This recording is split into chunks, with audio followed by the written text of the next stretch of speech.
teman kita Media. Kita ketemu lagi di channel kita Media yang setiap minggu menampilkan diskusi sejarah, update-update, informasi-informasi sejarah, berbagi informasi sejarah. Nah, kali ini kita sekarang berada di pameran foto komunikasi histori Sulawesi Tengah dalam momen Festival Rauda yang beberapa hari ke depan akan dilaksanakan Haul Guru yang ke-54.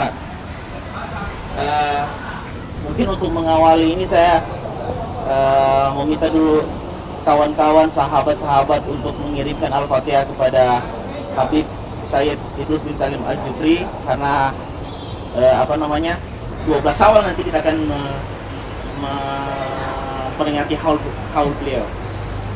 Saya pimpin. Bismillahirrahmanirrahim. Assalamualaikum. Bismillahirrahmanirrahim. Alhamdulillahirrahmanirrahim. Amin.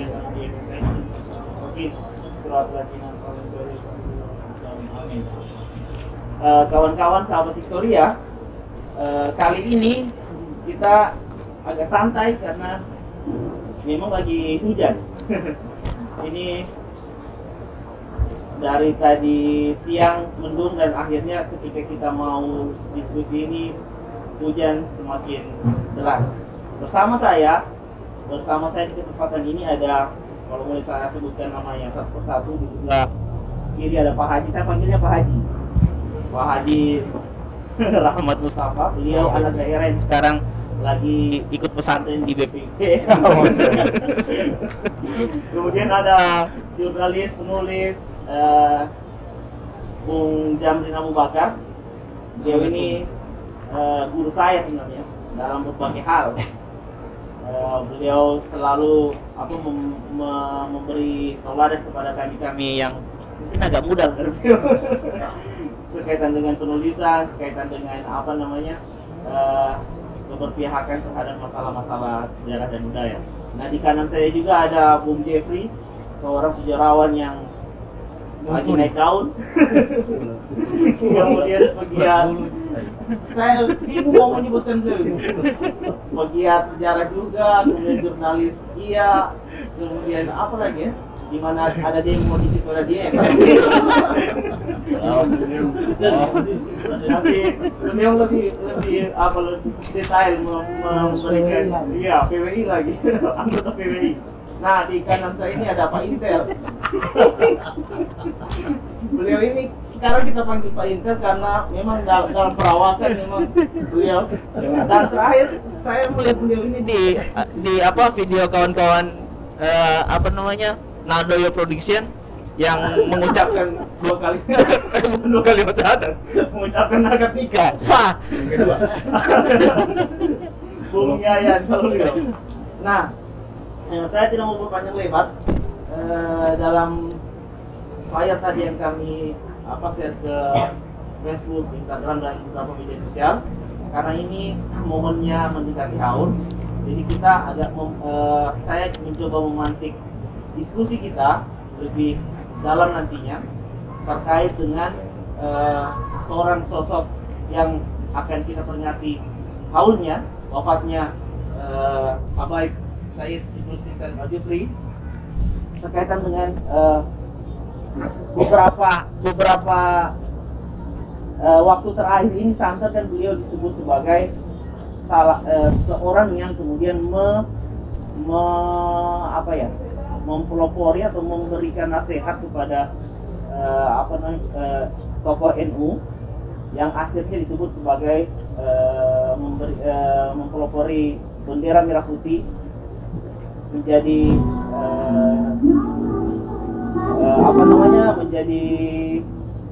bendera kebangsaan Republik Indonesia yang sampai sekarang kita naikkan setiap 17 Agustus dan kita di rumah kita seperti itu. Nah, saya mulai dari Pak Jamrin dulu. Pak Jamrin ini kan kemudian ada buku beliau yang temanya itu kalau tidak salah Guru Tua Pahlawan Sepanjang Zaman. Nah, Pak Jamrin kira-kira bagaimana ini kan sebelum beliau sekarang diusulkan menjadi pahlawan nasional untuk yang kedua kali. Pak Jamrin sudah menulis itu, bahkan di 2019 kalau boleh kawan-kawan historia sampai subuh kita sudah membedah buku itu. Kira-kira bagaimana itu Pak Jamrin? Apa yang menginspirasi Pak Jamrin sehingga menulis buku itu, dan akhirnya kalau kita dapat kabar itu jadi buku juga untuk salah satu pendukung beliau diusulkan jadi pahlawan nasional. Terima kasih. Jadi kebetulan saya itu sejak 30 tahun lalu bekerja di media Al-Herald, dari masih istilahnya tabloid menjadi harian dan sekarang menjadi online. Jadi dalam haul ke haul itu saya sudah mengikuti haul puluhan tahun lah, karena tahun ini saya sebagai orang media tahun yang ke-31 di media, tahun ke-31, dan sejak saya bergaul di lingkungan ini, ya sejak itu juga saya ikuti bagaimana perkembangan haul. Yang membuat saya terinspirasi tentang guru tua ini, saya anggap sebagai pahlawan sepanjang zaman. Kalau kita berkunjung ke rumah-rumah penduduk, apakah di pantai barat atau pantai timur itu, poster-poster guru tua itu pasti selalu menjadi pajangan di ruang tamu. Layaknya sebagai pahlawan nasional yang selama ini kita kenal. Menjadi pajangan, berarti jiwa-jiwa masyarakat kita itu menjadikan dia pahlawan. Dalam arti pahlawan pendidikan, pahlawan dakwah dan sebagainya. Itu yang pertama. Yang kedua yang membuat saya tergerak, bahwa memang ketika itu Sulawesi Tengah itu belum memiliki pahlawan nasional. Sementara dari provinsi sebelah utara dan Sulawesi Selatan jauh sebelumnya itu, bahkan sebelum terbentuknya provinsi Sulawesi itu, mereka dua provinsi itu sudah punya pahlawan. Nah, ternyata salah satu syarat untuk mendorong sebuah pahlawan adalah literasi. Sekali lagi, literasi, gerakan literasi dalam bentuk buku. Itu yang memperkuat. Sehingga waktu itu saya terdorong, walaupun sudah ada beberapa buku, teman-teman menulis buku, tetapi masih dalam bentuk terbatas. Ada yang dari skripsi yang juga diterbitkan, masih terbatas. Ada bentuk tesis. Yang jelas tentang guru tua itu masih minim. Termasuk kalau kita dulu itu buka di internet, nanti belakangan ini kan ramai. Nah, saya mengumpulkan informasi tentang guru tua itu jauh sebelum ada internet. Artinya masih susah di Google, belum ada. Dan saya secara pelan-pelan mengumpul, dan bahan-bahan yang saya peroleh itu adalah dari haul ke haul, mewawancarai anak beliau, anaknya guru tua, ada dua anaknya sebagai narasumber, kebetulan sudah almarhum, salah satunya ya Al-Jupri, dan juga saya wawancarai beberapa cucunya dan murid-muridnya yang pertama. Ada beberapa muridnya yang pertama itu saya wawancarai. Di buku itu saya ungkapkan, sehingga itu catatan kecilnya di bawah itu dilengkapi wawancara dengan anak, cucu dan murid-muridnya guru tua. Ini sudah 3 kali, dan menurut saya itu ya bestseller. Kalau film itu kan box office ya. Jadi guru tua itu memang membawa berkah, menjual brand. Jadi memang ini secara ekonomi itu kesempatan dalam arti positif ya, brand. Posternya saja. Kebetulan waktu ketika media Al-Herald itu masih stensilan, itu sudahlah bayangkan, koran media Al-Herald saja waktu itu dalam bentuk stensilan, ada memang edisi khusus itu kami terbitkan, itu laku. Harganya waktu itu masih Rp1.000. Pomio di Mal ini dari tahun berapa? Dari 91, 92. Mal berdiri tahun? Tahun 70. Dan media Al-Herald itu melahirkan banyak jurnalis, dan saya mengalami yang namanya pemret pertama, sudah almarhum itu namanya Mokhtar Labalado. Habis itu Ami Terana, toko PWI pertama itu ada tahap. Jadi kerja di media Al-Herald itu memang harus hati nurani yang ini. Iya. Dan beberapa teman itu pasang surut media, hatinya itu tetap di media Al-Herald.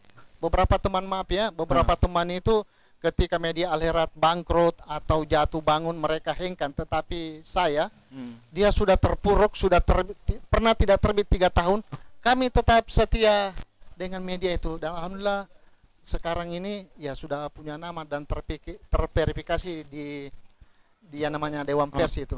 Bung Jepri tahu itu bagaimana media, ya memang perjalanan. Literasi itu sangat penting dan terbukti ketika 3 hari lalu saya dikontak mendadak oleh Pak Kadis Dinas Sosial Kota Palu. Dia bilang butuh buku 28 eksemplar.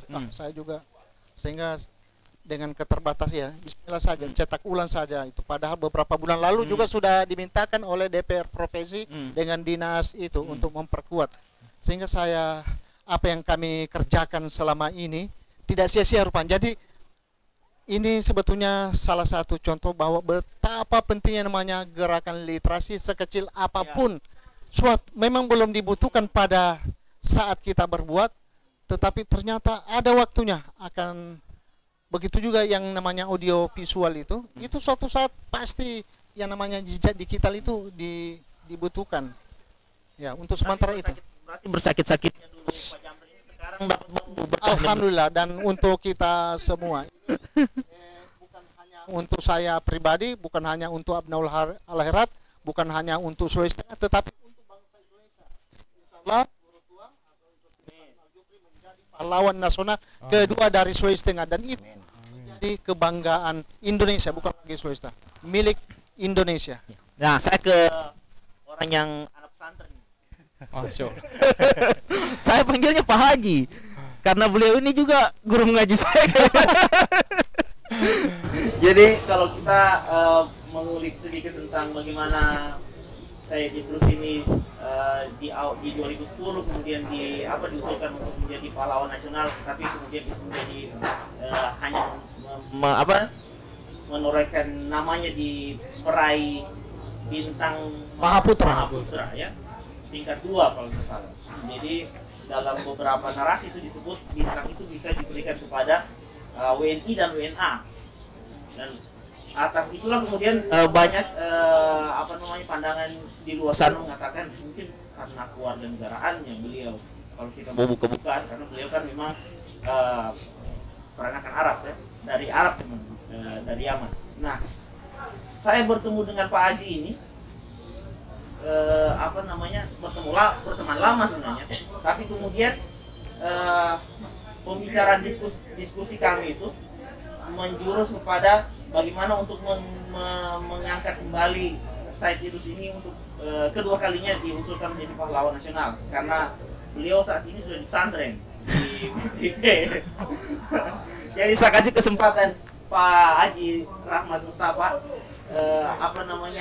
bagaimana ini awalnya sampai untuk kedua kalinya Said Idrus ini diusulkan kembali untuk menjadi pahlawan nasional. Silakan Pak Haji. Terima kasih Pak Presiden.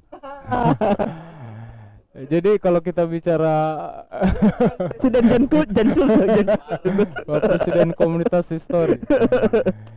Jadi kalau kita bicara mengenai guru tua, saya pikir kita sepakat ya. Ketika kita berdiskusi tentang guru tua, maka sebenarnya saat kita berdiskusi itu ada semacam hikmah atau pengetahuan yang terus berkembang, bertambah di dalam pembicaraan kita, yang akan kita ambil sebagai sebuah pelajaran. Karena apa? Karena sosok beliau ini adalah teladan. Jadi sosok beliau teladan bukan hanya sebagai seorang guru, sebagai seorang pendakwah di dalam dalam pendidikan dan agama, tapi dalam hal sesuai dengan tema kita, beliau juga adalah seorang nasionalisme. Kemudian beliau juga adalah seorang yang plural, toleran, seperti itu. Kita bisa banyak baca literatur, baik itu literatur Pak Jamrin atau belakangan ini menjelang haul, kita bisa lihat tulisan-tulisan testimoni-testimoni yang dulu yang diceritakan oleh murid-murid beliau, bagaimana perjuangan guru tua, bagaimana cerita tentang guru tua, yang bukan hanya diceritakan oleh internal Abnaul Khairat, tapi juga oleh luar. Kemarin baru artikel kita baca bersama yang diceritakan oleh dari salah satu murid beliau, bagaimana beliau guru tua mengangkat guru dari Non muslim ya. non muslim. Pak PKN tuh. Iya. Itu neneknya temannya kita juga ya. Iya. Christiana Dijaya. Pak Pendeta Ento mengajar seperti itu. Bahkan cara beliau untuk berkomunikasi bagaimana ini santri ini adalah menjadi anak bersama kan? Itu kan pendekatan humanisme. Iya. Seperti itu saya sampaikan. Keteladanan dari guru tua yang kalau kita membahas ini akan masuk ke relung hati kita yang akan menjadi hikmah untuk kita. Nah, hari ini saya di Badan Pembinaan Ideologi Pancasila melihat dari perspektif kebangsaan, nasionalisme, bahwa guru tua ini adalah mutiara yang menggaungkan nilai-nilai Pancasila di bumi Tadulako sejak perjuangan beliau. Seperti itu tadi, nilai toleransi, nilai kebangsaan.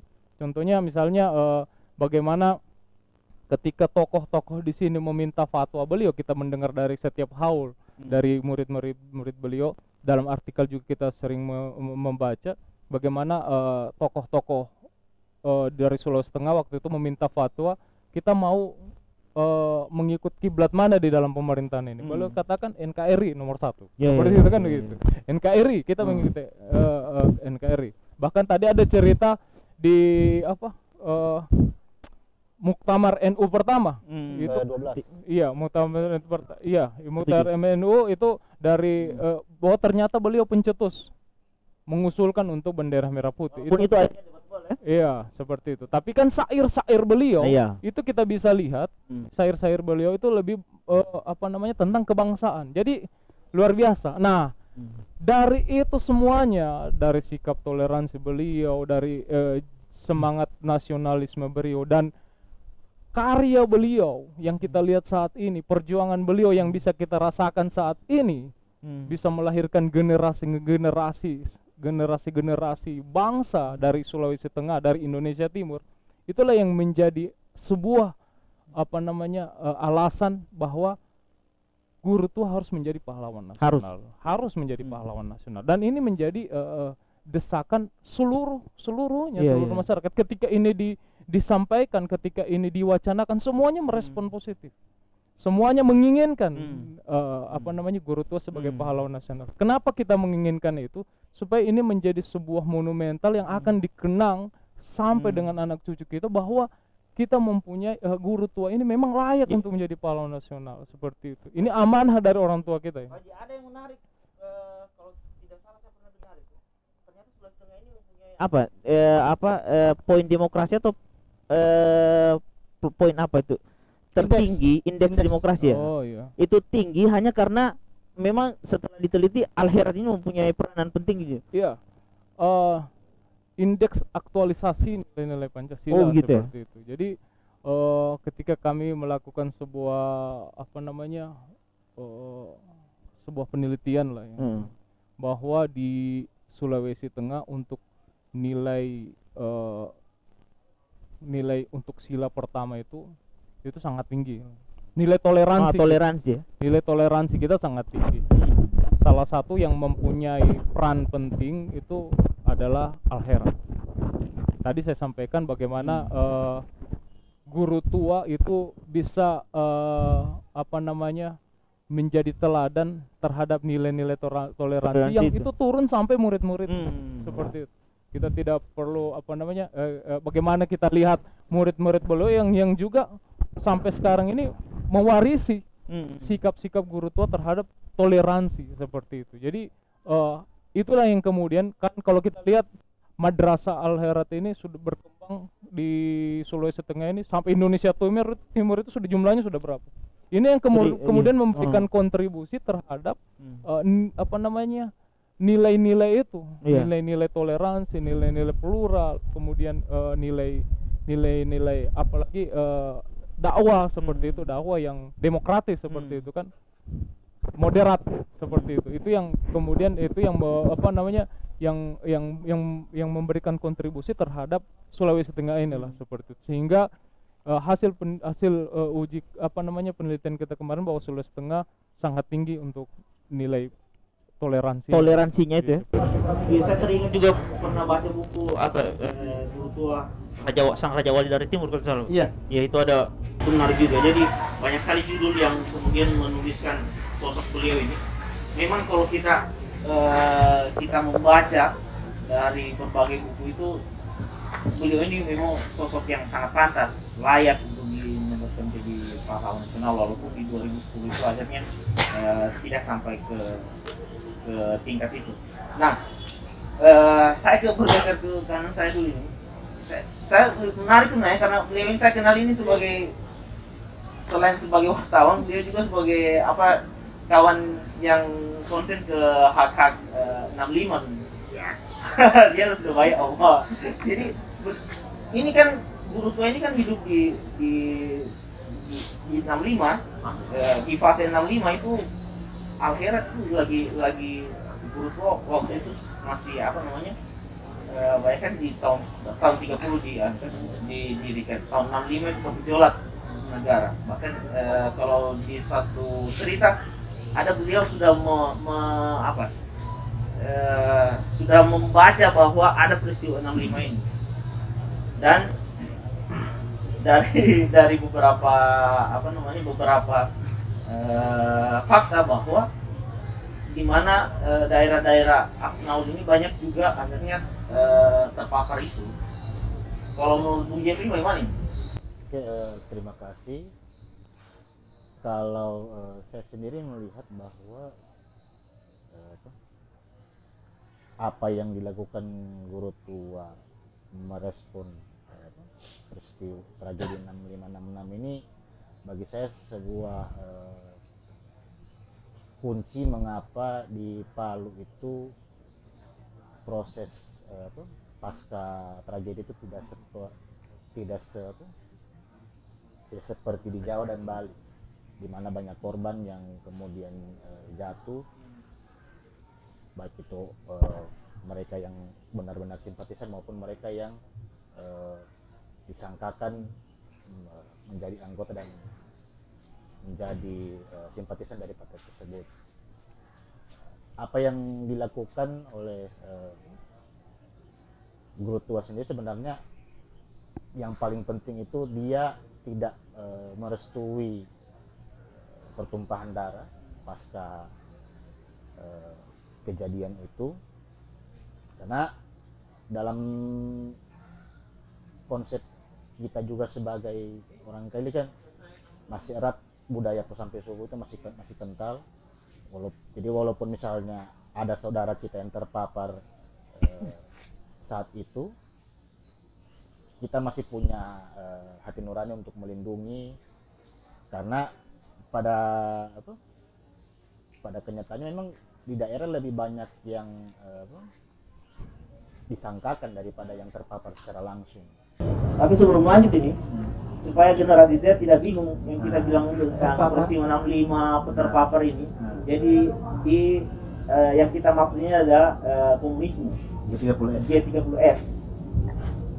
Jadi di era ketika negara ada bagian sejarah negara ini, termasuk Provinsi Sulawesi Tengah waktu itu belum terbentuk ya, baru satu tahun ya, 64 65 kan. Tapi kan akhirnya di sini tidak satu tahun setelahnya langsung bergejolak, ada fase-fase beberapa tahun setelah peristiwa pemberontakan itu.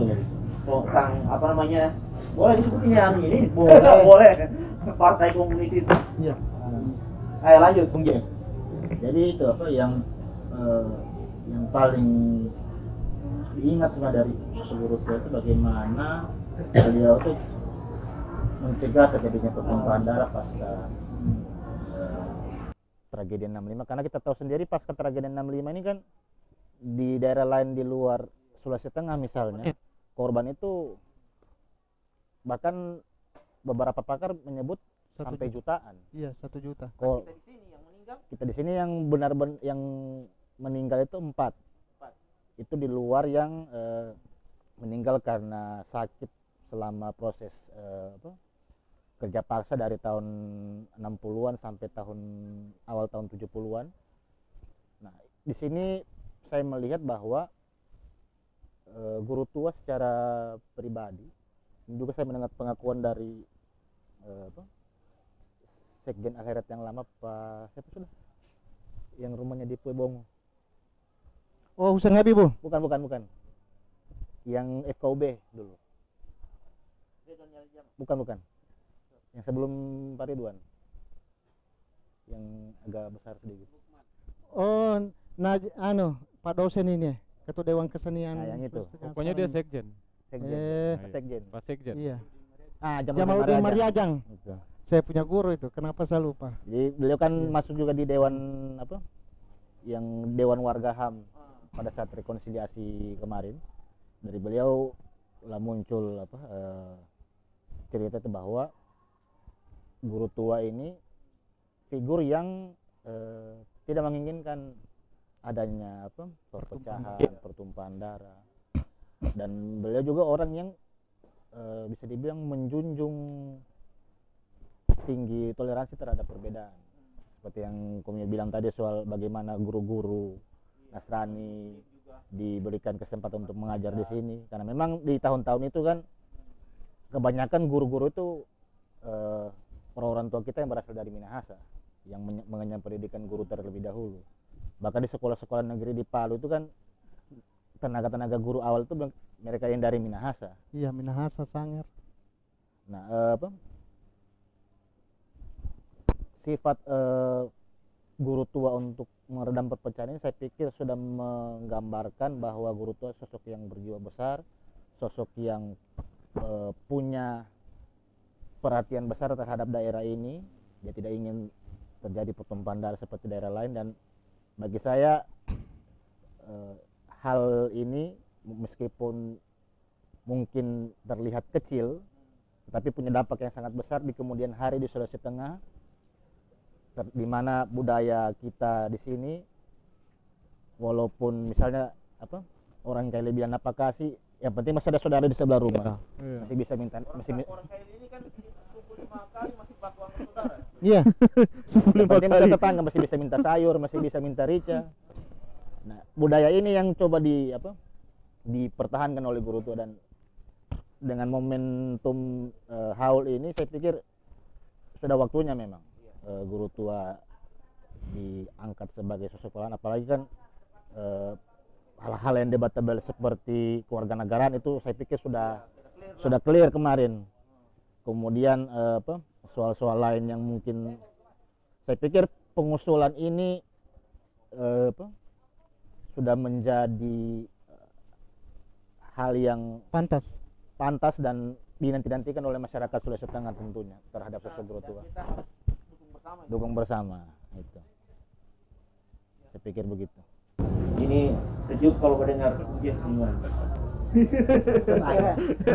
Padahal saya kalau kita bicara tentang isu-isu komunisme dan agak bergelora. Kayaknya dia menahan data tadi bicara. Itu pembahasan khusus. Oh, itu pembahasan khusus. Nanti kita Ada bulan ya? kita gali lagi di kesempatan bulannya. Saya ke Pak Intel ini. Ini Pak Intel. Ini kan beliau kan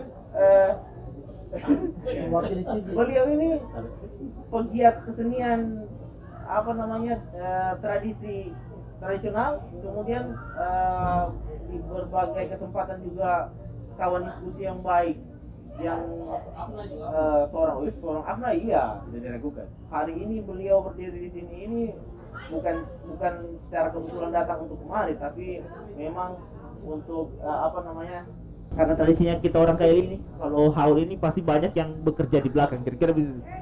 Kalau menurut Tumiun ini Bung Yayan, apa namanya, dari segi kesenian, bagaimana beliau ini wahnya beliau, pemikiran beliau, karena kalau kita lihat juga beliau ini kan hobi seni ya. Ya, dia ini hobi Syair apalagi. Ya, dia ini penyanyi. Kalau dalam perspektif itu? perspektif kesenian seperti apa ini, Pak Intel? Terima kasih Pak Anto. Sematan apa Pak Intel, Indomie telur sebenarnya.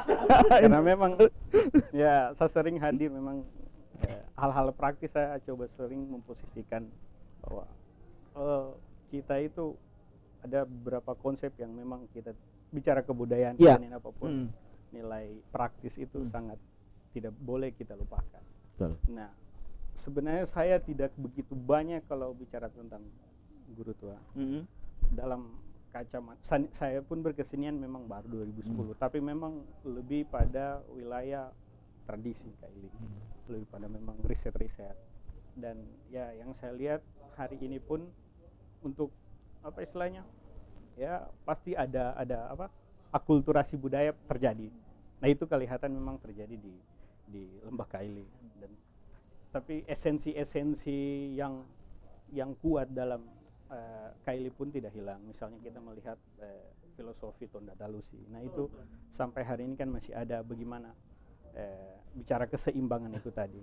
Dan saya lihat sang Ustadz tua, saya menyebut Ustadz tua karena di tempat kami beliau familiar disebut itu, bahwa tidak semerta-merta menggerus filosofi yang ada tadi, bahwa keseimbangan pemerintah, adat dan agama. Nah konsepsi ini saya pikir yang juga ada di saya pikir di beliau dan seluruh abna yang lain. Bagaimana melihat seperti disebutkan Pak Rahmat tadi, bagaimana melihat Indonesia itu, bagaimana melihat dalam perspektif kebangsaan. Sebenarnya saya ada hal yang ingin saya sampaikan di sini, termasuk pastinya ada banyak informasi Al-Herat yang belum update di media atau apapun. Ya kita ketahui sendiri, saya dari Kaleke. SIGI ini kan salah satu lembaga pendidikan dakwah Islam terbanyak untuk Al-Herat. Dan lumbung budaya juga. Nah, lumbung budaya SIGI cukup komplit.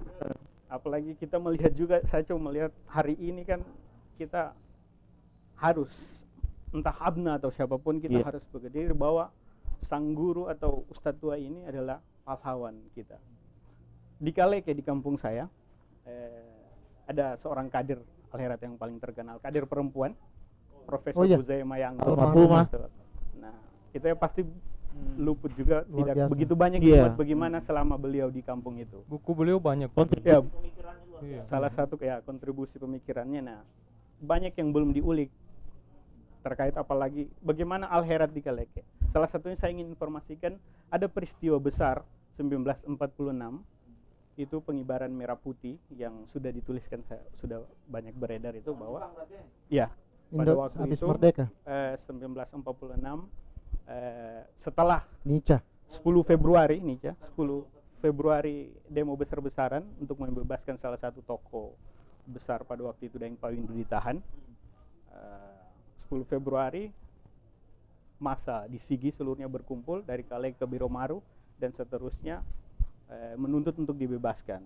Nah setelah 1 hari menjelang itu di Kaleke dilakukan pengibaran. Ya, yang mengibarkan itu adalah ternyata kader-kader Al-Herat. Yang harus kita ketahui bersama bahwa yang melakukan pengibaran tahun 1946 itu semua adalah kader-kader Al-Herat. Nah jiwa juang itu bisa kita lihat sebenarnya dengan kader-kadernya hari ini. Di tahun itu peristiwa besar memperjuangkan merah putih terwarisi dengan para tokoh-tokoh yang ada. Nah, saya pikir itu yang menarik untuk kita ketahui bersama, informasi bahwa di Sigi masih banyak lagi, di tempat-tempat lain begitu banyak cerita tentang seorang ustadz tua ini, kisah-kisah juang beliau, heroik dan lain-lain, dan bagaimana beratnya beliau di masa itu melakukan kampanye pendidikan. Saya pikir itu saja dulu. Saya sepakat itu ya, karena kalau kita melihat juga kan, akhirnya guru tua ini kan salah seorang istrinya kan orang lokal, Ciami, dan itu sebenarnya adik dari Yoto Daeng Pawindu, yang tokoh yang Pak Intel bilang tadi itu. Pak Intel. Sobat historia, kawan-kawan kita pun, kalau kita melihat sebelah kanan sebenarnya ini bangunan ini akhirnya kalau kita lihat tanggal-tanggal ini kan sebenarnya sudah boleh diusahakan dan dijaga. Harusnya melampau. Kan itu biasanya kalau secara cagar itu bangunan yang umurnya minimal 50 tahun dan mempunyai nilai-nilai sejarah. Saya pikir kalau umpamanya guru tua jadi atau tidak pun diusulkan menjadi pahlawan nasional, ini bisa jadi cagar budaya. Di setiap penganggaran pemerintah biasanya itu harus teranggarkan karena sesuai dengan amal undang-undang nomor 11 tahun 2010 ada belum lagi di nomor 5 2017 tentang kemajuan budaya. Tapi itu hal yang lain, kita tidak akan bahas lebih lanjut. Perlu pembahasan tersendiri. Iya. Nah, saya ke Pak Jamrin lagi. Iya. Mungkin ada perlu saya sambung ya. Dalam masalah pendidikan yang menarik. Boleh. Iya. Kebetulan di dalam buku saya itu Pahlawan Sepanjang Zaman itu hasil wawancara dengan Ibu Sadia Al-Jupri, anak beliau, almarhumah itu. Saya kan metodenya saya itu wartawan kan. Jadi saya bertanya sama anaknya beliau, kenapa guru tua itu lebih cenderung ke pendidikan? Dia bilang, kenapa pendidikan? Dia bilang masjid itu tidak penting. Bukan tidak penting bagaimana? Kalau tidak ada orang berpendidikan, tidak ada orang yang isi masjid. Jadi yang diutamakan itu guru tua itu, mungkin masjid yang dibangun cuma ini satu-satunya. Yang dia utamakan itu bagaimana kita ini melakukan dakwah itu adalah melalui media pendidikan, supaya masjid-masjid itu akan terisi. Tidak ada dia bilang gunanya masjid dibangun banyak-banyak dan besar-besar, tapi kalau tidak ada orang yang isi, dan orang yang bisa mengisi adalah orang berpendidikan. Betul kan, hari Mei ini masih suasana hari pendidikan kemarin. Jadi lebih membangun otak daripada iya fisik, itu anunya pesannya guru tua terhadap beberapa muridnya, sehingga itu murid dari murid itu mendirikan sekolah di berbagai tempat, karena itu memang visi utama itu adalah pendidikan. Malah beliau pertama itu ketika dia belum menetap di Kota Pale ini, guru itu kan tinggalnya di Wani, dan di sana sempat mendirikan sebuah sekolah, kemudian pindah di sini.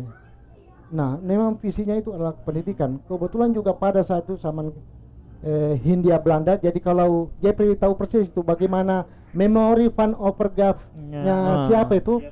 Iya, Foster itu.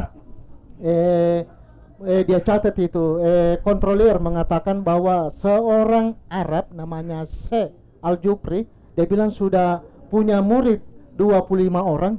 Sepertinya dalam narasinya itu takut sekali ini orang Belanda. 25 saja sudah dia takuti. Saya bayangkan kalau saat ini sudah masih sama Hindia Belanda, saya mungkin tebalnya memori van Overgraaf itu tambah panjang itu. Pada saat itu tahun 30-an ya dia tulis ya. Sudah diterjemahkan. Jadi teman-teman bisa membacanya di perpustakaan provinsi daerah Sulawesi Tengah itu. Jadi memang dari awal itu visi pendidikan, dan itulah diteruskan oleh anak-anak beliau, cucu-cucu beliau, kenapa kepada pesantren. Dan memang apa yang dipikirkan oleh guru tua pada zamannya itu untuk memakmurkan masjid itu urusan belakang. Memang itu, dan terbukti sekarang kan melampaui zaman. Bayang kalau dia langsung mendirikan rumah ibadah di mana-mana apa, tapi tidak ada isinya. Dan memang kebenaran itu selalu memang orang yang menggagas itu kita menikmati ketika beliau tidak ada, kita renungkan, kita pikirkan, sangat tepat. Dan hari ini pikiran-pikiran beliau itu melampaui zaman dan selalu relevan sepanjang zaman. Dan sehingga dalam buku saya itu mengatakan pahlawan sepanjang zaman sampai kapanpun. Dan saya jelaskan juga di situ dia Bungke itu sebagai penyair, penggemar bola. Menurut murid-muridnya itu anak tua itu dari atas itu. Iya, dan dia mendukung bola itu bukan sesuatu yang haram begitu, tetapi sebagai olahraga termasuk murid-muridnya memberi. Terakhir saya ketemu muridnya beberapa tahun silam, sudah almarhum juga, namanya Ustaz Sohra Datu Sempora, yang Ustadz Wadian itu saya lama bergulat, dan ternyata beliau itu murid yang pertama, jadi bukan murid yang kesekian. Jadi menurut kesaksian beliau kan di dalam narasi-narasi buku sejarah yang kita baca ini seakan-akan hanya rumahnya Daimar Roca sebagai, ternyata tidak. Menurut itu di kolomnya rumahnya Cacu Ijazah yang ada rumahnya di situ, yang sebelah Gandaria kalau bilangnya. Ternyata di situ. Nah, Ustaz Datu Sempora ini yang almarhum itu, dia rupanya sekolahnya di situ, di bawah kolom itu. Ada hal yang menarik yang dia cerita tentang baju sekolah itu. Bayangkan itu guru tua guru tua ini pedagang juga, pedagang sarung. Rupanya dia ini. Jadi pakaian untuk anak sekolah itu urusan bayar belakang. Jadi anak-anak jangan tidak sekolah hanya karena karena persoalan pakaian atau apa. Itu rupanya menjadi ini. Jadi harus menjadi inspirasi bahwa ketika relevansi saat sekarang ini, kalau ada sekolah umpamanya tuh memaksa muridnya kalau belum bayar ini harus disanksi, sebetulnya kita harus kita harus belajar dengan guru tua. Itu yang harus teladan itu yang harus kita, dan banyak sekali sebetulnya nilai-nilai intinya itu adalah ke pendidikan. Itu saya selalu memikirkan itu.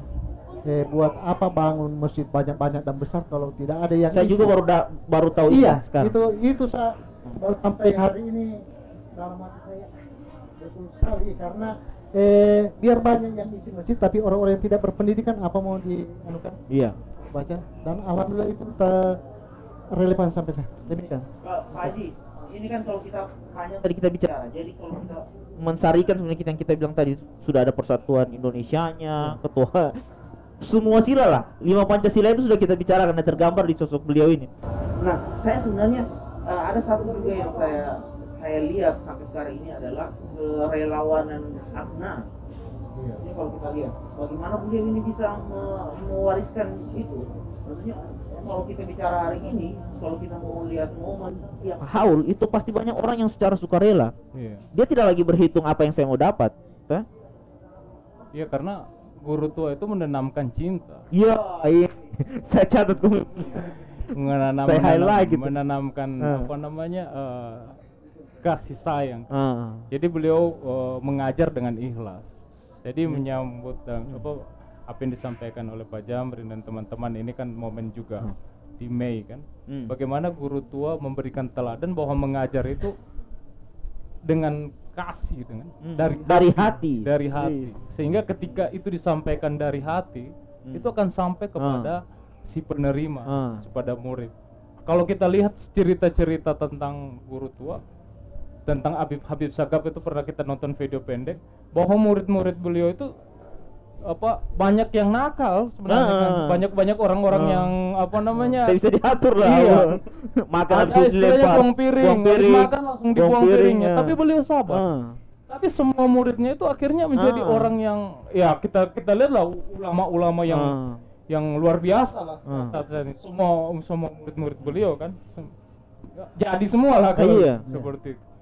Jadi kalau kita kembali berbicara tentang pahlawan, sempat menjadi sebuah polemik, pahlawan itu harus yang angkat senjata, yang berperang. Tapi kalau kita melihat sejarah perjuangan guru tua, walaupun tidak secara fisik melawan Belanda, tapi kita bisa mengatakan bahwa beliau kategori pahlawan. Membangun itu dari awal itu, membangun jiwa tadi itu, membangun jiwa sumber daya ini di wilayah Indonesia Timur itu merupakan sebuah awal untuk pembangunan seperti itu.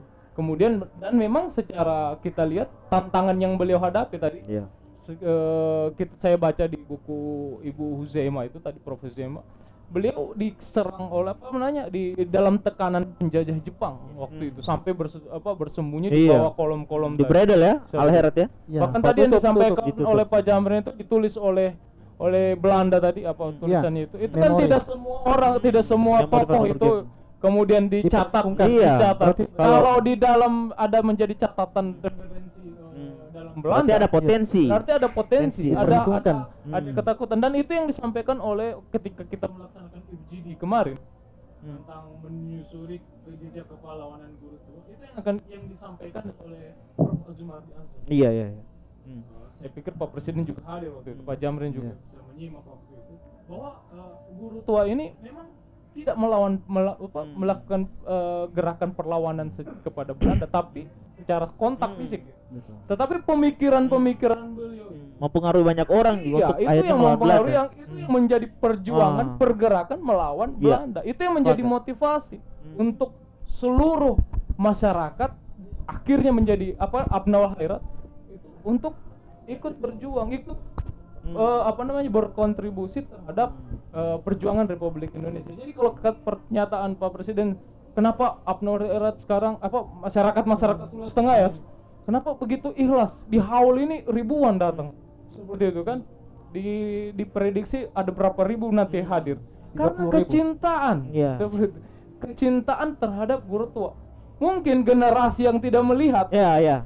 yang hadir, kita orang ini Iya, kan kita generasi ini kan yang hanya iya. mendengar Oh, cerita, iya. tapi begitu cinta kepada Oh. guru tua. Kenapa? Tidak pernah ketemu langsung. Tidak pernah ketemu langsung guru tua. Tapi kita merasakan Merasakan dari cerita transport. orang tua Iya. kita, kemudian kita Seakan melihat kita ikut Iya. Seperti berada yang di situ ada di di- zaman itu. iya, Ya. seperti kita ada. Iya. Beliau itu seperti yang disampaikan oleh dalam buku sepanjang masa, seolah-olah ada di zaman ini. Apa? Bukan fisik beliau, tetapi keteladanan beliau hadir di sini. Sepakat. Mungkin itu saja. Siap. Dalam ini diskusi Pak.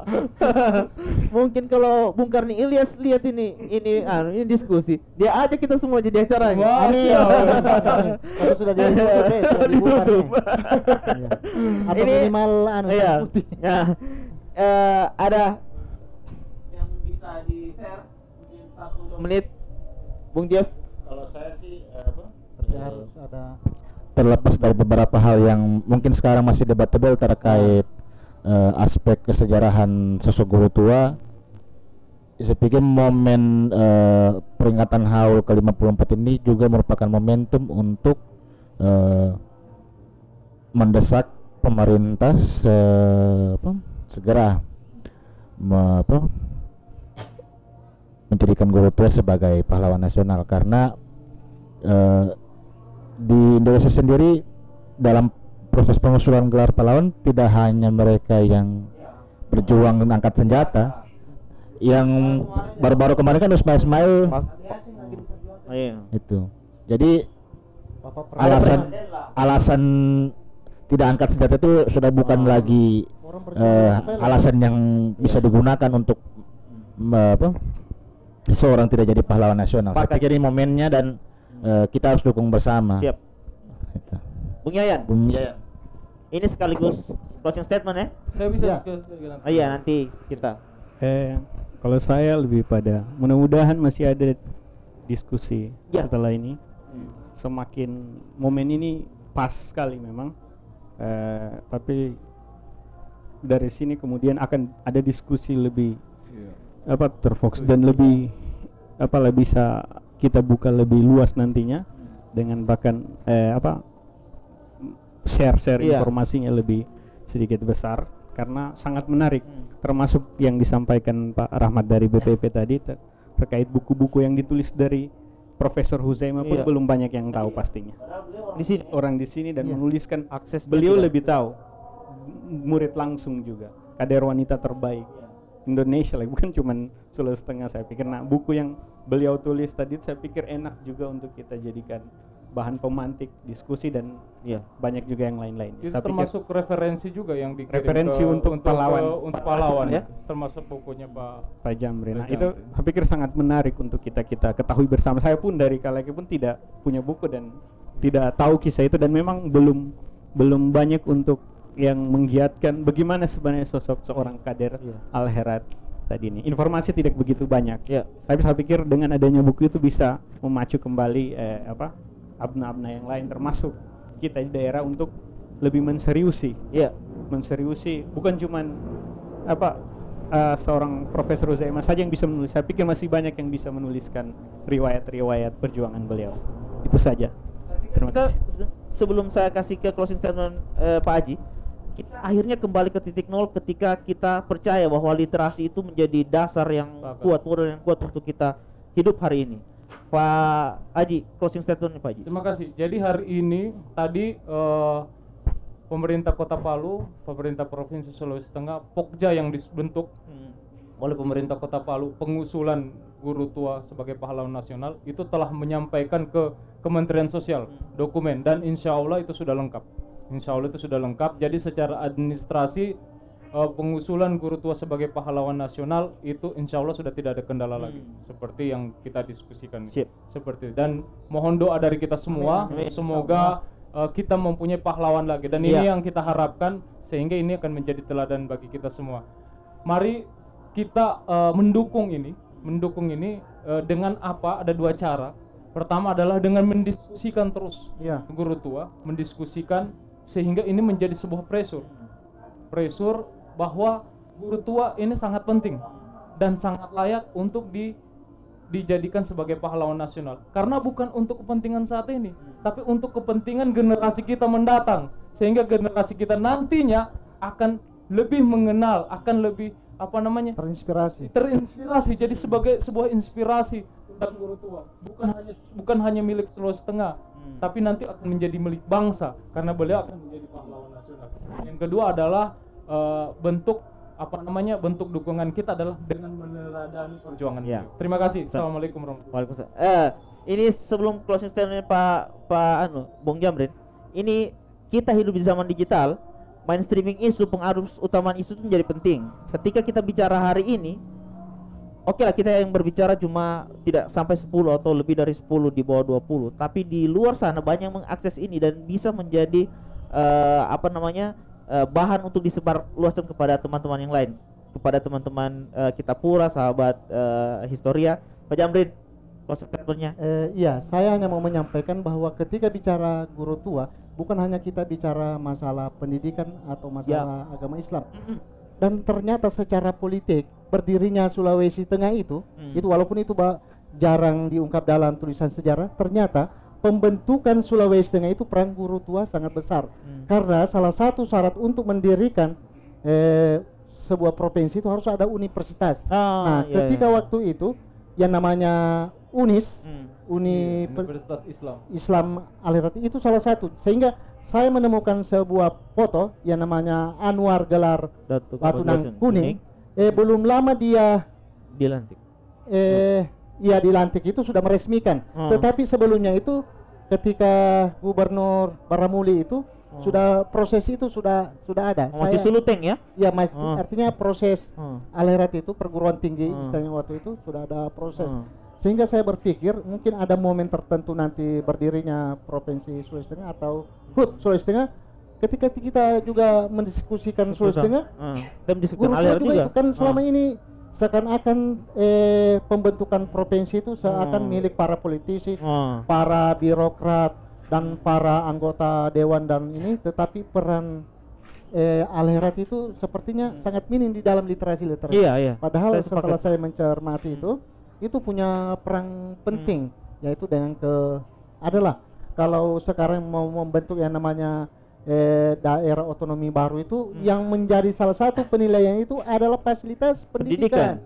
Nah, mendirikan Sulawesi Tengah itu adalah fasilitas, ada perguruan tingginya. Al-Herat itu salah satunya Al-Herat dan Universitas Tadulako waktu itu, sehingga memenuhi syarat untuk berdiri Sulawesi Tengah. Saya bayangkan waktu itu tidak ada satupun universitas di ini atau perguruan tinggi, mungkin tidak menjadi pertimbangan, tetapi kehadiran Al-Herat dengan sumber daya yang luar biasa waktu itu, dan patut kita banggakan bahwa justru yang menjadi kepala kantor agama Sulawesi Utara Tengah waktu itu murid pertamanya guru tua yang namanya Kiai Qasim Maragau. Jadi apalagi yang itu sayang sekali guru tuanya itu. Silakan. Ya, itu. Demikian. Wassalamualaikum warahmatullahi wabarakatuh. Ini sebenarnya saya dipaksa, dikandang paksa ini untuk mengakhiri kalau bilang diskusi dialog kita ini. Tapi dari sekian poin yang kita bicarakan, satu sebenarnya mungkin yang bisa menggambarkan semua, bahwa ketika kita bicara guru tua dan nasionalisme, maka apa yang diteladankan melampaui makna kata nasionalisme itu sendiri. Saya Muhammad Herianto dari Historia Sulawesi Tengah. Terima kasih telah menyaksikan Kitab Pura Media. Assalamualaikum warahmatullahi wabarakatuh. Tabe. Waalaikumsalam warahmatullahi wabarakatuh.